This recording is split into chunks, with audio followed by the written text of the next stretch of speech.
first of all, thank you for inviting me for this interview. And I hope, since it's a Parent Circle magazine, I hope it inspires parents and, more importantly, children to read this book and be inspired by it. In fact, that was the main reason why I wrote the book. Um, Mm. I'm a doctor, but I also do many other things. I wear several hats. For example, I'm a researcher. 50% of Mm. the time I do research, which is very unusual because doctors very rarely do research. On top of that, I run institutions. So I'm an administrator, I'm a teacher. I wear a spiritual hat because I'm a central trust member of the Satya Sai organization. Great. So I'm a member of the Satya Sai After Baba. There are 9 people who run the organization in all Mm. the things that he has started. I'm one of that. So many hats I do wear. So when people see the success in various things, so the number of patients, if you see, we have almost 5 lakh patients in our 52 odd clinics in 32 cities of India. People say to Great. run one clinic is difficult. How do you run 52 clinics? Mm. And then how do you do research and then publish the largest number of research papers in the world, and everything you're seeming to do well? And where do you find time for this? So you must write your book. You must write a book. People have been telling me this for the last 10, 15 years.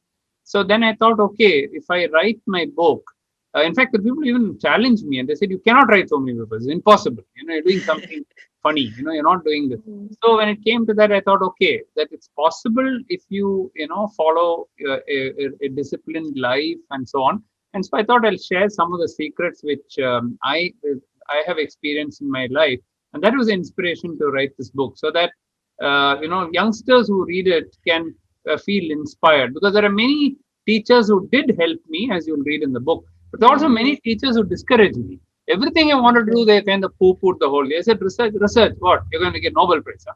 Big research. Forget about all that. You focus on your studies now. That kind of a thing. So people always kept discouraging me, and the several chapters there's in fact chapter in the book which says, don't let people discourage you. Because Mm. anything you say, any idea you say to people, they'll shoot it down immediately. So I thought there'll be a lot of youngsters there. In fact, in the last part of the thing, you'll say there must be some dreamy-eyed teenager there who's reading this book, holding this book, who has his own dreams, and let those Mm. dreams come true. So I think that was the main inspiration for me to write this book, to tell people. And I didn't have everything with me when I started. It's not that everything was on a plate, given on a golden plate or a silver or a golden spoon or something like that. We had to do everything, and not once, but I had to do it twice in my life. Mm. So that those are the lessons which I wanted to tell people. Never give up. There's always something to look forward to, and you work hard. A lot of things you can achieve in life which you yourself would not have thought it possible. So I think there's a lot of different aspects of the book which can be inspiring.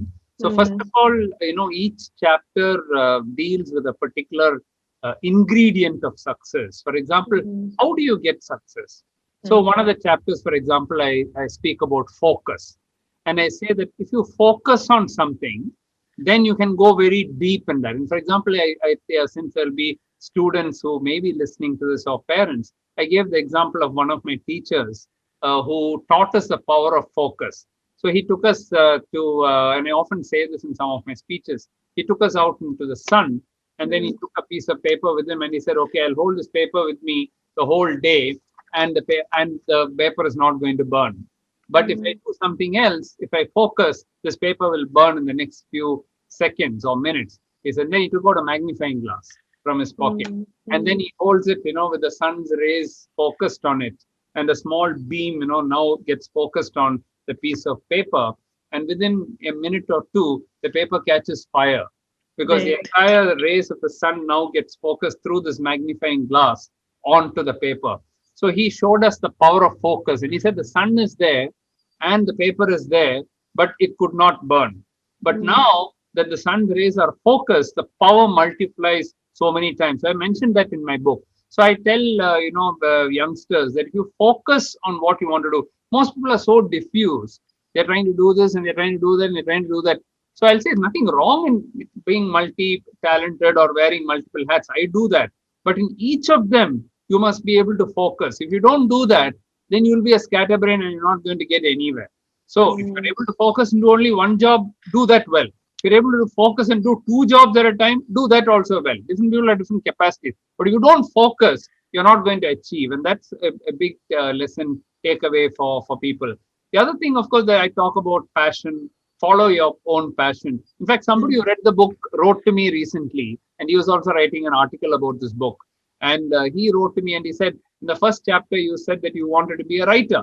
And then, your father told you to take up medicine for various reasons, explained in the book, because he wanted somebody to help him in his medicine. He's a very famous diabetes doctor. And so he wanted the eldest son, that's me, to help him to take up medicine because he left the medical college prematurely. Then I was trying to protest to him, tell him, no, I want to be a writer. I want to be a writer. And then in chapter 9 or so, I say, please don't force your children to do what you want them to do. Let the children do what they want to do. And he says, isn't that a contradiction? Because you listen to your father, you want to do something else. So I wrote back to him and said, yes, that may be true, but he didn't force me. What he told me was that, why don't you take up medicine? And then I argued with him. And then when he convinced me that as a doctor, you can do research and write so much. You want to be a writer, why don't you do scientific writing? And so I thought that is a great idea. In fact, that is what led me to write so many research papers. I don't think any doctor has written 1,350 research papers. No, the basis for that is because I wanted to be a writer all my life. And so I spent all my energy in writing. And that's why I continue to write even now. Now a stage has come and I started writing spiritual books. I wrote a book on Baba. Now I've written my autobiography. So now the full circle has come. And what I originally wanted to do, I've gone. But I never left that passion all through my life. And nor did he ask me to give that up. He, in fact, encouraged me to write and to write papers. So I would say that it's not a contradiction. But in the other chapter, in chapter 9, what I was trying to say is, there are people who force their children to do medicine, okay, or to do something else. And I know I conducted an interview last year where a doctor came to do diabetes. Okay, it finished his MBBS, and we do training in diabetes. He'd come in. So when he sat down, from his body language, he was not, the interview, he's not even looking at me, and he's kind of thing. So I just went straight to the point, and I said, are you interested in this thing? You've come for doing a fellowship in diabetes. Are you interested? No, I'm not interested. So I said, why are you wasting our time? Why have you come for the interview? If you're not interested, it was very obvious from your body language you're not interested. And so then why did you come for the interview? My father and mother are waiting outside and they are forcing me to come for this interview. I'm not interested in this at all. And so, because they are forcing me, they're both doctors. I was not even interested in medicine in the first place. I'm least interested in diabetes. And now they are sitting outside and they have forced me to come. So I called them inside. And they were saying, please take him, please take him. I said, no, I'm not going to take him because he's not interested. He says he's not interested. For your sake, I can't take him, So they kind of, oh, no, but it's a good field. I said, you think it's a good field, but he's not interested in it, So you should not force them to do something because even if he does, he will not be a success in that. He will not make a success in it because his heart is not in it. So that's coming out very strongly in the book, that do what you want. And so I explain what passion is. Passion is something where the middle of the night when you're tired, you just want to hit the bed. And then at that time, something you take up and then you start doing, It may be music, it may be something else, maybe writing. For me, it's reading a research paper or something like that at that time. Somebody gives me at that time, I'll forget about everything else and then sit to read that. So that's real passion. If you have that passion and you follow that passion, if children follow that passion, they'll be eminently successful because they're loving what they do and they're doing what they love. On the other hand, if you force them to do, you should not do. So that's a takeaway from parents. It's not just doctoring and medicine, engineering, law, which we knew. When we were in school, when we went to school, there were only three things. You are a doctor, lawyer, and engineer. That's it. Today, the world is so big, that so many new fields are coming up. And the children who take up that may be much more successful than as a doctor or a lawyer, and which is, too crowded. Too many people are there in those kind of things. So that's what I think parents should realize. Because my grandmother was the first doctor in the family. She comes from a very small town called Irinalakuda. It's very difficult to pronounce also. And so she lost her husband as my father's father when he was only 9 years old. And so she had to kind of bring him up in very, very difficult circumstances. And my father used to say that in the whole medical college that he went through, the 5, and remember this is the pre-independence time, he joined Snatched Right. his college in 1940. And so only after his MBBS, actually, India got independence. And yes, they Mm. got thrown out of the college for hoisting the Indian flag and all the British Oh, threw him wow. out and all that. That's the kind of thing he went through. During that whole time, he was so poor that in the entire 5 years, he had two ice creams. You remember that he has two ice creams in his whole life. Mm. Can you imagine somebody like that saying that he had two sets of clothes to wear? And that was, he Mm. has to wash one, then take the next one, then take. That's all he had. And so, to an extent, that when I was growing up, he'll give me his clothes. He was much shorter than me, and Mm. so if he gives me his trousers, it won't even reach my, knee. It will below my, make it longer, because he was brought up under such frugal circumstances that his life was Mm. like that. He used to give me a pittance of a salary when I joined him. I think it was 400 rupees when I joined him. So he brought me up like that. So, and he used to give, I describe in the book how he used to give me 50 paisa for my bus fare. And with that, Mm. I had to, save that up to buy my Enid Blyton books to read. If I ask me Enid Blyton, he'll say, no, that's all too waste of time. And, you concentrate on your studies. You have to get state rank. So you concentrate on your studies. So he was a Mm. very strict person. But because of that, I think a lot of values I learned from him. The value of being careful with whatever you have and, not living too extraordinary and too extravagant a life. A very simple person, but he was also a very ethical person, and so I learned a lot. Apart from medicine, I learned a lot of other things with him. Because I used to also argue with him a lot because I was an independent thinker and I was independent. So I had a very interesting relationship with him Mm. because I was kind of his contemporary, because in diabetes, I was a kind of contemporary to him. So Yes. that way, it was a very interesting relationship. But very different from what my daughter's relationship is with me or my grandson's relationship is with me. It's very different. I wouldn't even sit down in front of him. So that Right. is how stuff he was. So let me tell you one humorous one which happened recently. So you Okay. mentioned my book. So my grandson is now reading the book. He's a big fan of mine, incidentally. He's 12 Mm. years old, Okay. and he's a big foodie, by the way. So he was reading my book, and he came to the part where my father talks to me, and so it's written in the book that he's wearing a crisp dhoti and a crisp ironed shirt, and he asked me to meet him after dinner for an important discussion, and the discussion was what I'm going to do with my life, and that's where Mm. he tells me to become a doctor and so on. So that serious part he reads, and then he asked me, Fupa, I've got a doubt.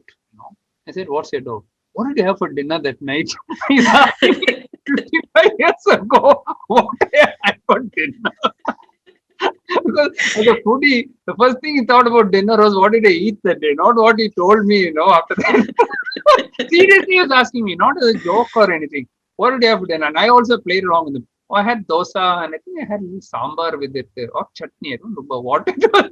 So, oh, must have been sambar. No, I say, yeah, must be sambar.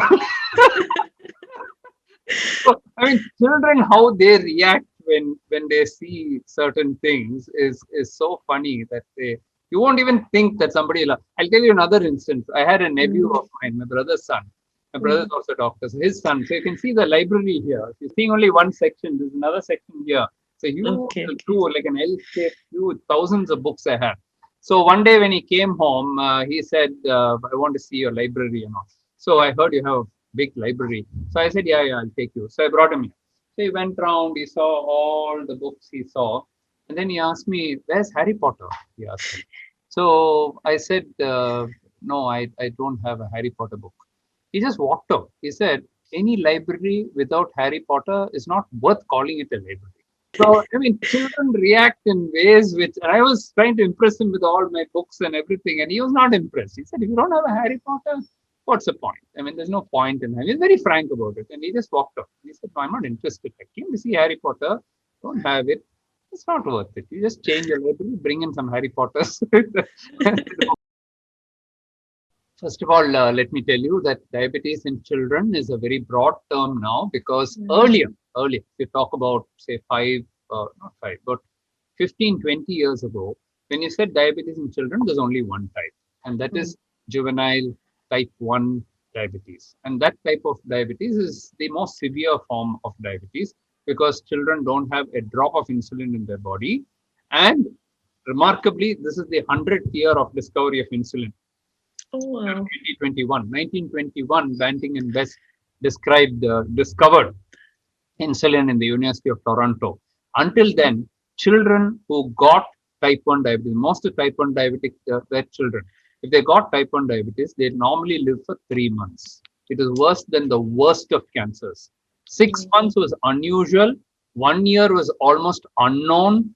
And if those children were starved, literally starved, only 300 calories a day, they could probably go up to 1.5 years. Beyond 1.5 years, no child lived. It's almost unheard of.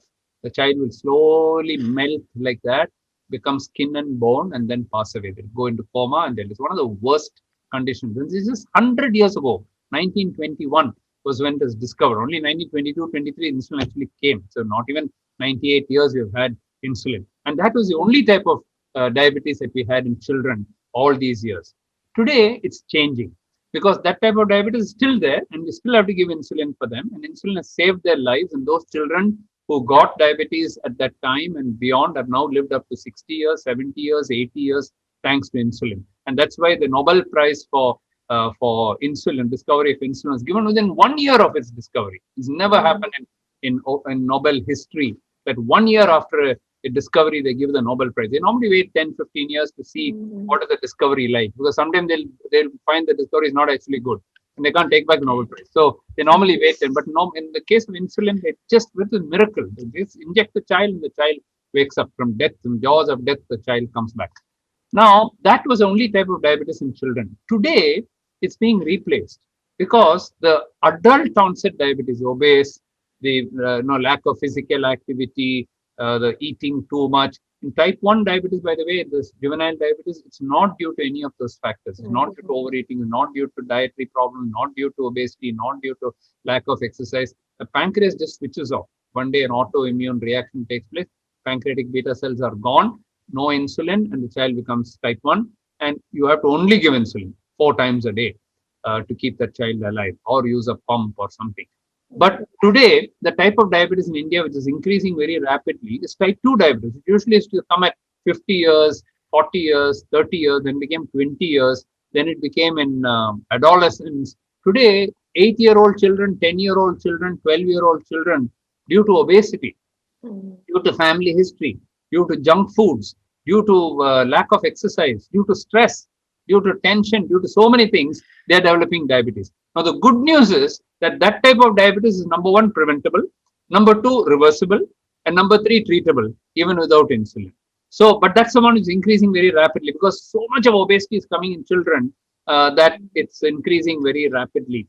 When I was in school, my whole school of 1,000 children, there could be 2 obese children, okay, and they'll be called fatty. Whenever they say, oh, fatty is coming, because there are only 2 children like that, 1 or 2, okay. Today, in a class of 50 children, 30 are obese, okay, 25 are obese, and at least 15 or 20 are really obese, children. So it's very difficult to find normal weight children now. It's come to that extent now.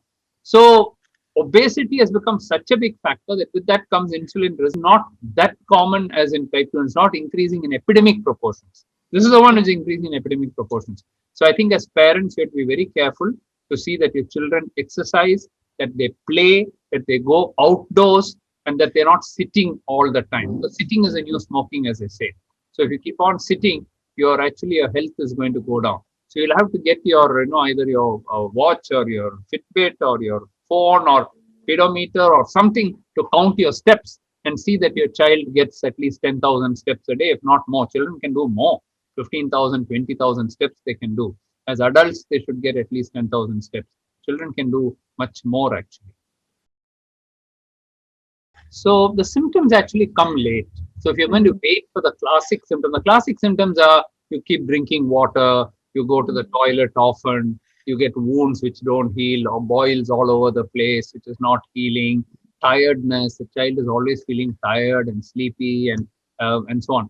And then of course you put on weight and so these kind of symptoms are the one. Genital itching, both in men and women, in the private parts, if you start scratching and itching, they're usually gets inflamed in that area. That's another classical symptom of diabetes. So in the old days, when they pass urine in the toilet, you'll find a lot of ants coming. There's so much of sugar there. That's how in the olden days they used to find out that they didn't have testing for glucose and so on. Uh, That is how they used to find out.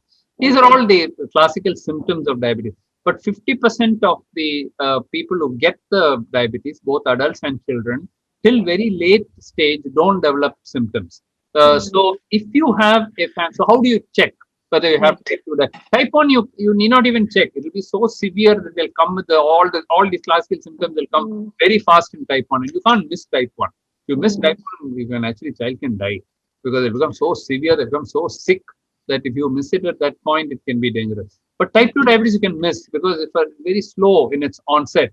And mm, so the way to suspect is any child who is little overweight or obese, mm, and if there is a family history of diabetes in the parents, suppose both the parents are diabetic, okay, and they are in their 20s and they have got severe obesity and they also got diabetes. The child is also obese. It's very likely that the child has at least early stages of diabetes, pre-diabetes or diabetes metabolic syndrome, we call it, with fat mm, being higher, fat in the liver, fat in the abdomen. So it is eminently reversible at that stage. To cut down the carbohydrate, make the child exercise, real active exercise, that's swimming or jogging or tennis or dancing or whatever.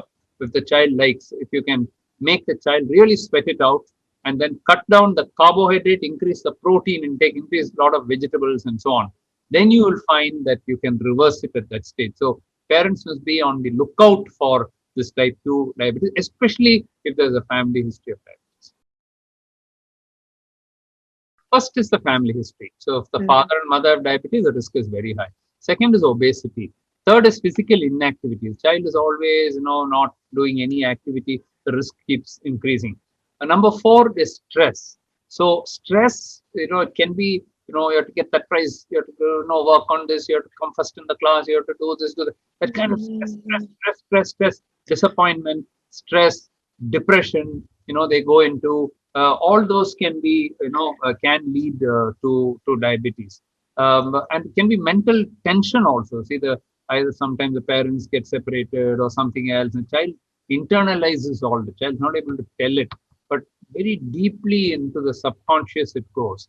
And this kind of brings out a lot of child is not able to sleep properly, tensions, nightmares. All these can trigger diabetes in them. But unhealthy food is one of the main causes. Too much of calories and unhealthy food. Today, when you talk about junk foods, mm, eating out should be cut down. You can eat out maybe once a week.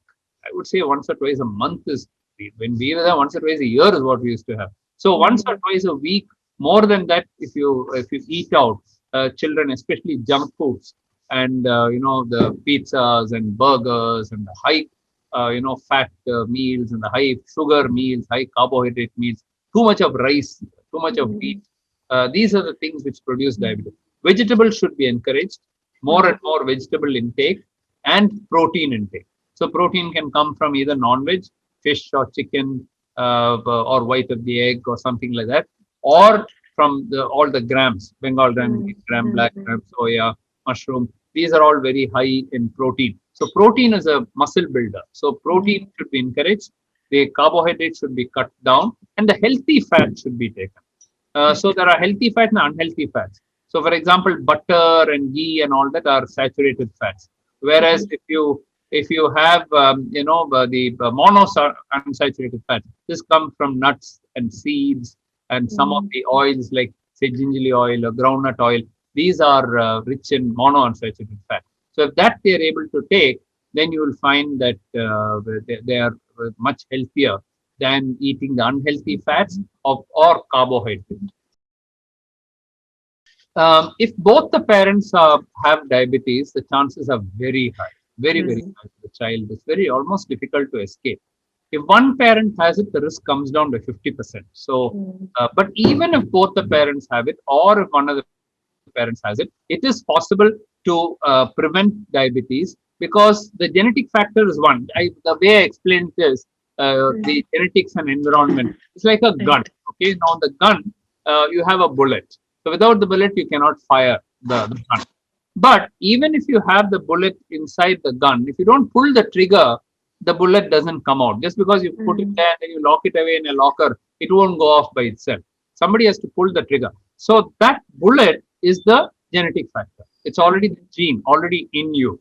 Now, what pulls the trigger is all these other things: unhealthy habits, excess weight, insulin resistance due to that, unhealthy food and junk foods, stress, lack of physical activity, even certain medicines and all that can see the child is on steroids for asthma or something like. These are things which can stimulate diabetes. So there are certain things. So one of the ways to prevent it is to encourage the child to do yoga, pranayama.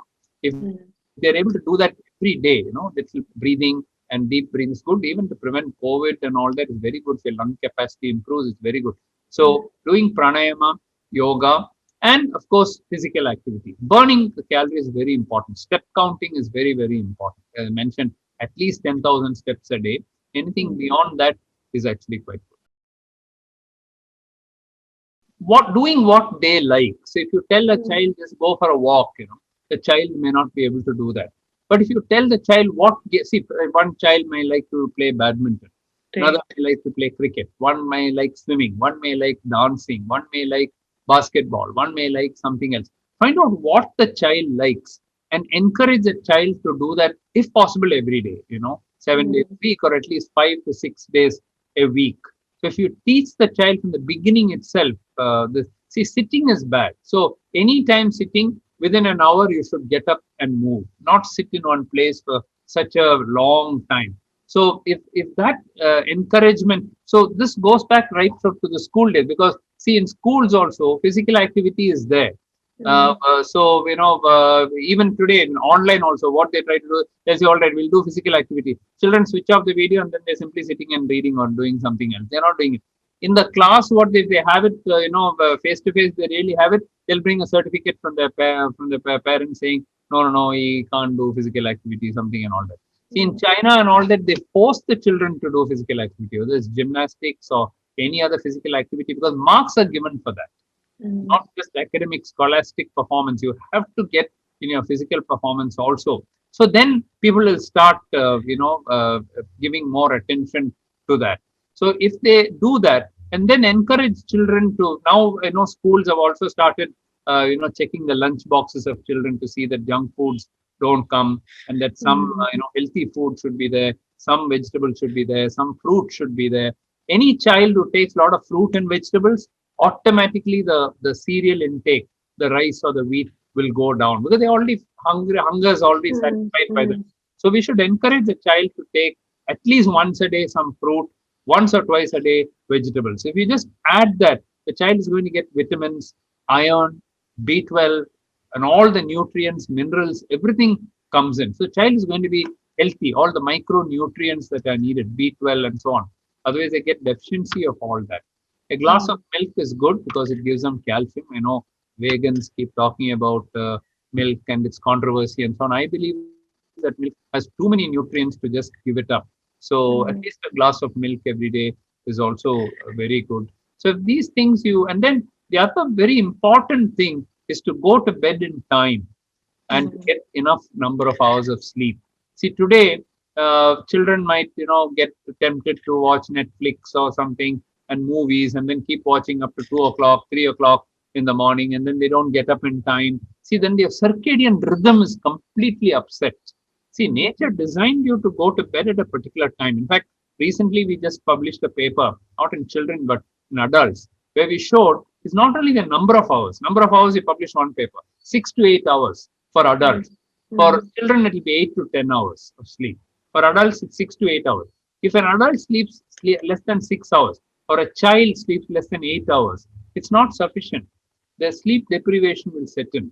And that the brain's, activity, hypothalamus and all the brain circuits, everything is going to get stressed out. Similarly, if you have to sleep more than 8 hours as an adult and more than 10 hours as a child, when I say child, I'm not talking about a 2-year-old, 3-year-old, I'm talking about 10 years, 12-year-old, then they should not need more than 10 hours of sleep. If you need it, there's something wrong with you. That means the quality of your sleep is not good. Probably you're overweight, you're not breathing properly, you get the snoring and sleep apnea, we call it. Then your quality of, you're not getting enough oxygen to the brain during your sleep. That may be the reason. So you'll have to find out the reason and then treat that. So number of hours is very important. That's one paper we published. Another paper we published was the actual time of going to bed. Again, in adults, those who went to bed between 10 to 12 midnight, 10 p.m. to 12 midnight, did the best in terms of mortality, cardiovascular disease, death rates being low, and everything, diabetes, hypertension, everything. Whereas if you went to sleep after 12, and the more it's a U-shaped curve. So the bottom of the U was 10 to 12. Okay. Now the U-shaped curve, as you go beyond 12, 1, 2, 3, 4, 5, the mortality rate went on increasing. Similarly, the other way, if you went to bed before 10, 9, 8, 7, 6 o'clock itself, you have to go to bed. There's something wrong with you. Why would you go to bed at 6 o'clock? An adult should not need to go, oh, by 6 I'm out, I have to sleep. Then something wrong with you. You've got some health problem which you're missing. Do you have a thyroid problem? Do you have diabetes problem? Do you have heart problem? Do you have anemia? Do you have something else? Check it out and treat it, because an adult should not be forced. One day you may go. You didn't sleep previous night, day you slept. This you're talking about every day. It happens every day. Something is wrong. Something is wrong and you're missing something. The other way, if you go beyond 12, you are inducing the problem, because you're meant to go to bed now. Your circadian rhythm of your brain, you're completely upsetting it. And then you're going to bed at 3 o'clock and 4 o'clock. And now you say, no, but I'll sleep 6 hours. Not enough, because you're getting up at 10 in the morning. When your circadian rhythm from 4:35, it's already kicking in, And that's the time when you're supposed to have exercise in the morning, 6:30 or 6 or whenever. Got up and gone for a walk or something. You're not doing all that. 10 o'clock, get up, where are you going to go for exercise? It's all gone. It's too hot. You can't go in a country. So I think these regular, that's why we were taught in school, early to bed and early to rise makes you healthy. First I said healthy, wealthy and wise.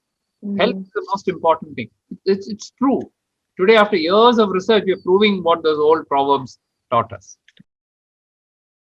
Important not to be judgmental, because I've interviewed many type 1 children through Facebook Live and other thing, and then asked, some of them have been extremely successful, and they've done really well.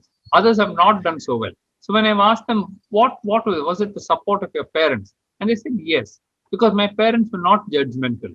See, if the sugar goes up a little bit, let's take a type 1 patient, suddenly the sugar goes to 300 for no reason. The mother or the father will say, oh, you must have taken one ice cream. You must have taken a cake.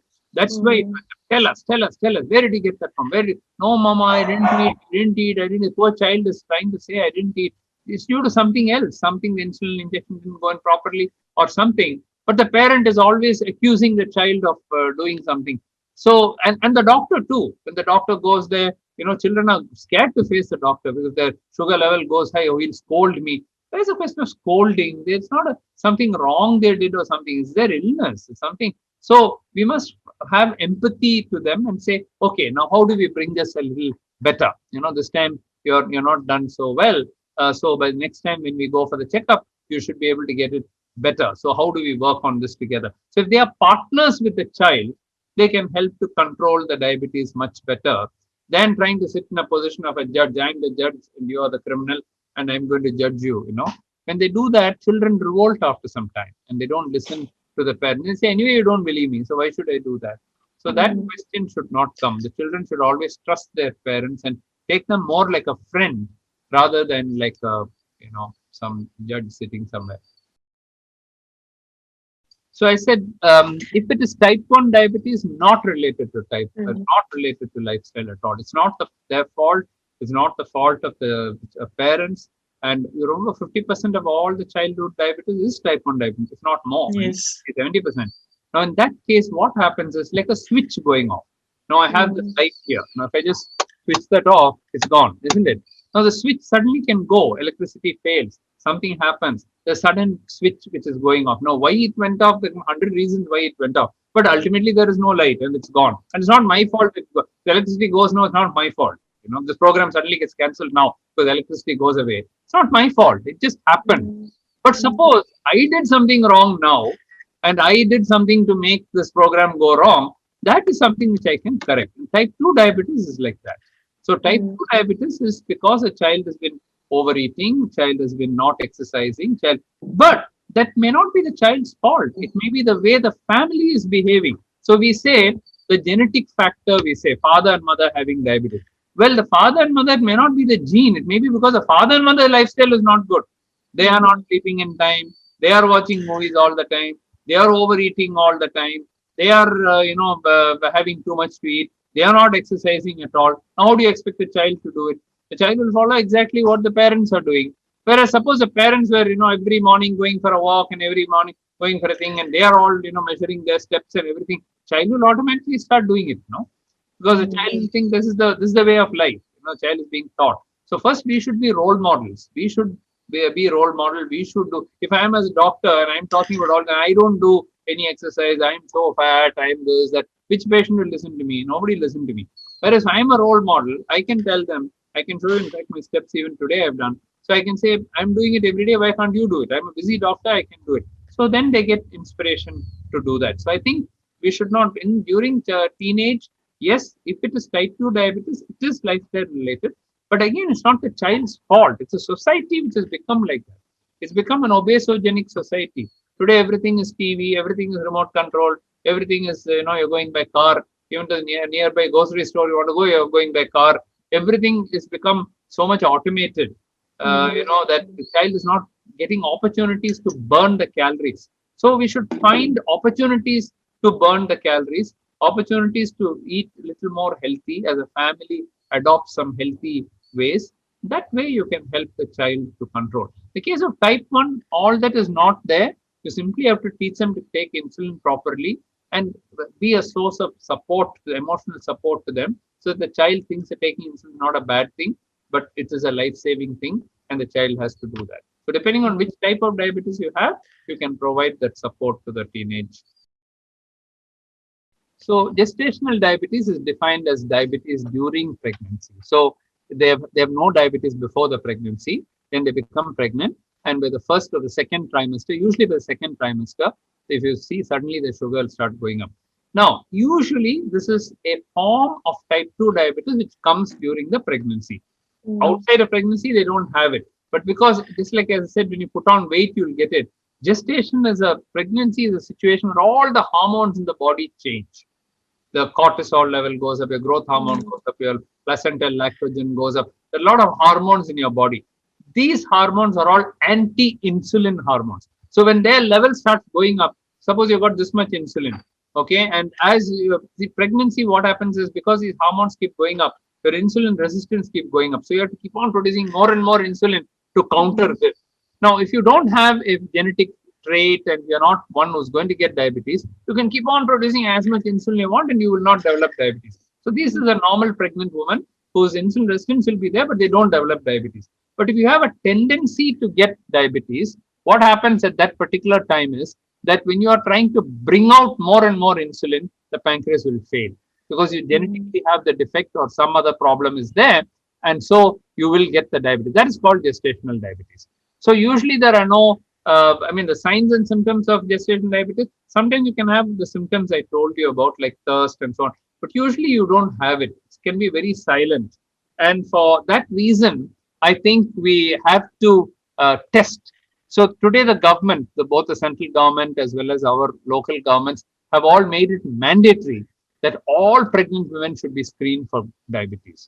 Because today in urban cities like Chennai or Bangalore or Hyderabad, Delhi, and so on, 1/4 of all women during pregnancy have gestational diabetes. 1/4, 25%.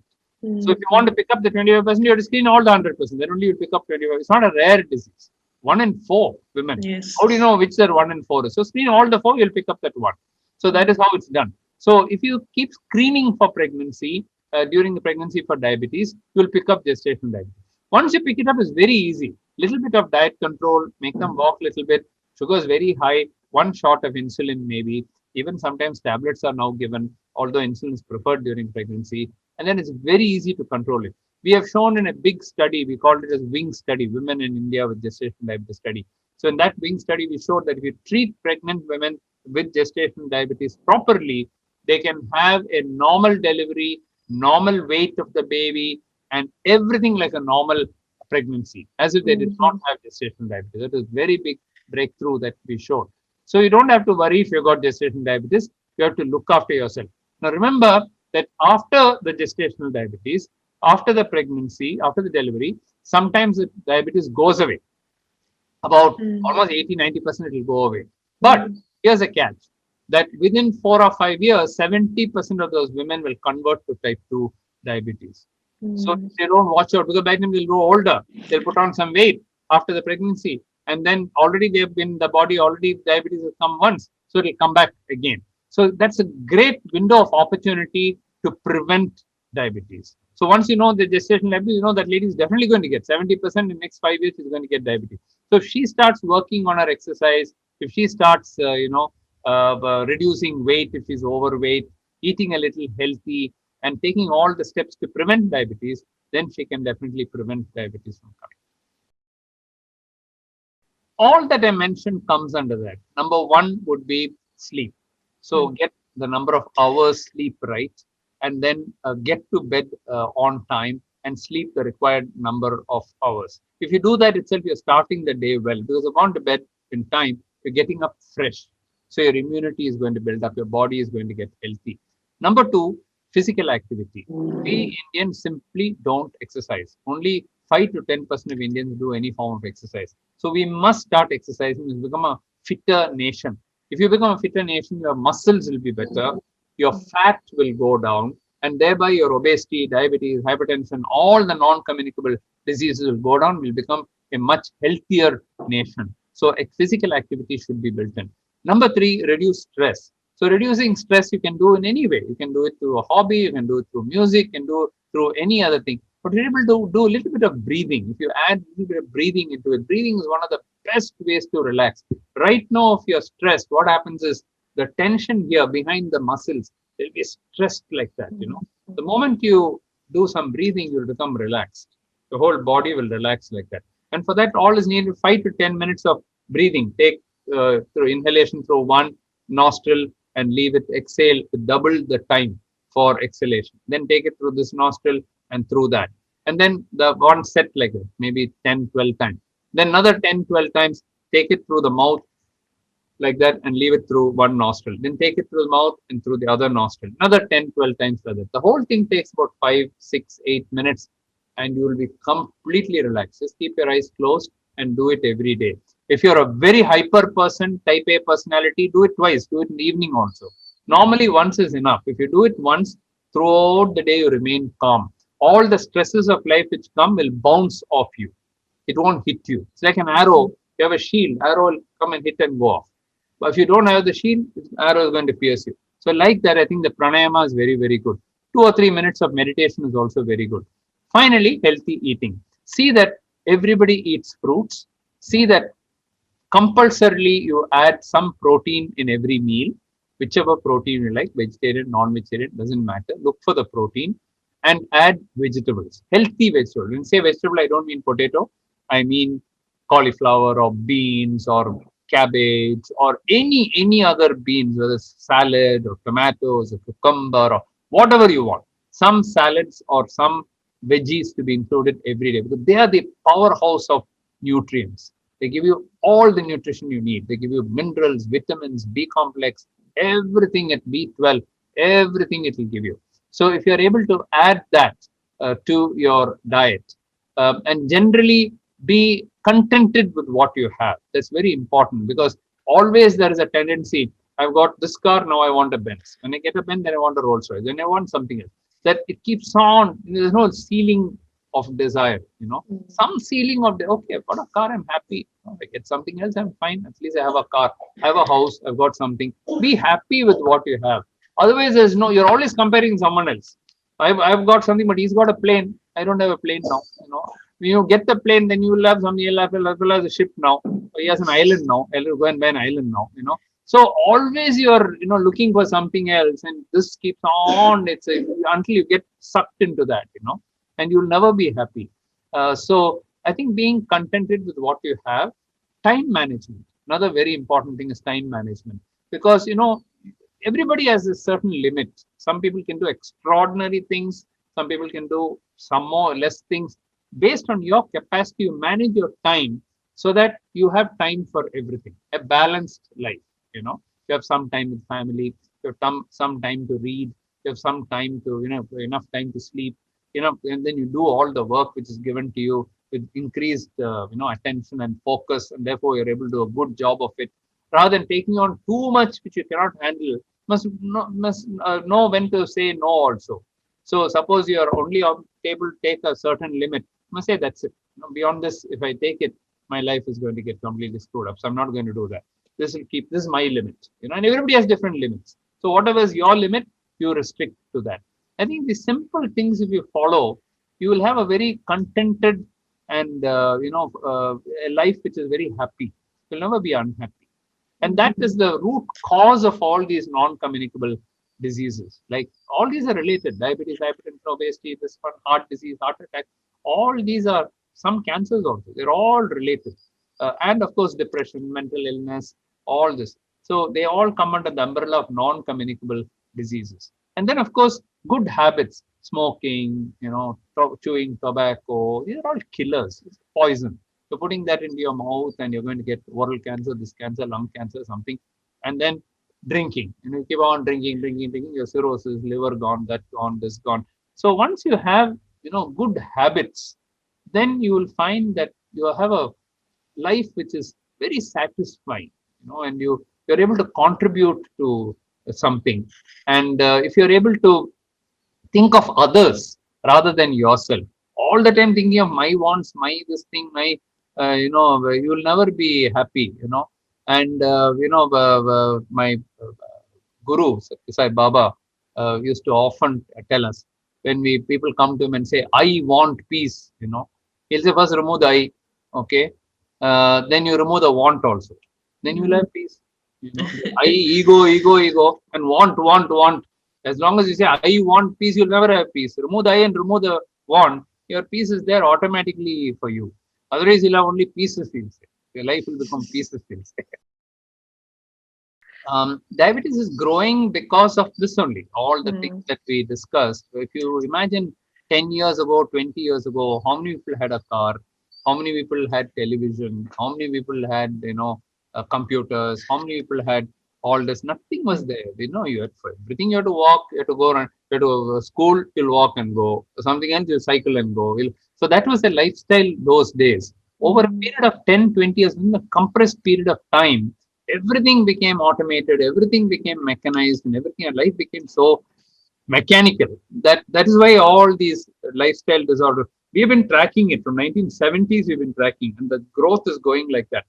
But in countries where, for example, you take Indians abroad now. Earlier, Indians in my father's time, Indians in India had very little diabetes, and the Indians in US or UK had maximum diabetes because they went there, they had plenty to eat, they had what we are doing now, they were doing then. Then because they are very educated, you go take the US Indian, they're all very successful lawyers, doctors, well-read. They know all this very well. Okay, so they have started modifying their life. You'll see they're not eating much rice now. If they're eating quinoa, they're eating brown rice, they've changed their diet. They have gyms in their house. They can afford everything. They think they're eating a lot of vegetables. They're eating salads. They're doing a lot of healthy things that they're doing. They've started learning yoga. They've started everything. They've started. So now, when we did the recent studies, in my father's time, used to say diabetes is a migrant Indian disease. 20, 30 years after his time, when I repeated the study, today there's more diabetes in India than in the Indians in US. They have started already controlling. So why can't we do that? Today, India is becoming a developed nation. We're becoming a third or fourth largest economy in the world now. So why not we also start doing things in a more healthy manner as our ancestors used to do? If we just start adopting that lifestyle rather than this kind of too much of fast life, where all the time we're on the move, all the time we are trying to achieve too many things and so on, faster, and more. We keep on doing more until we are no more, I'll say. So, so I think that at some point we'll have to, slow it down a little bit and try to enjoy life, smell the roses, as they say. So if we go back to that, it doesn't mean you have to give up everything. You can do all that you want, but know your limits, know your thing, and set things so you can enjoy life as you go along. If you do that, I think the world will be a much happier place. And COVID taught us that, isn't it? During COVID, everything slowed down. And for a year, we had less heart attacks. we had less pollution, we had the trees started growing again. Everything as was earlier it came, and COVID has to teach us that. We couldn't learn it ourselves. But why can't we take that lesson from COVID and say we'll make this world a better place to live in?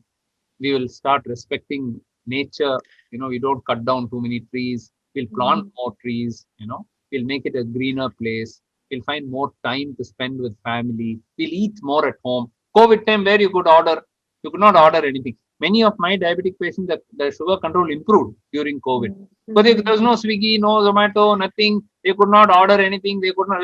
All restaurants closed. They had to eat home food. So they're eating healthy. Of course, exercise did go down. Not all have gyms in their house, and therefore they're scared to go down. Exercise did go down. That was one casualty. And of course, some took a fatalistic attitude and put on a lot of weight and all that. That kind of thing happened. But COVID was a great teacher in that sense, that our values all came back where we are. It taught us a lot of things. So I think we should learn from that and going forward to try to adopt some of the older things which we used to do 20, 30 years ago. And the world will be a much better place.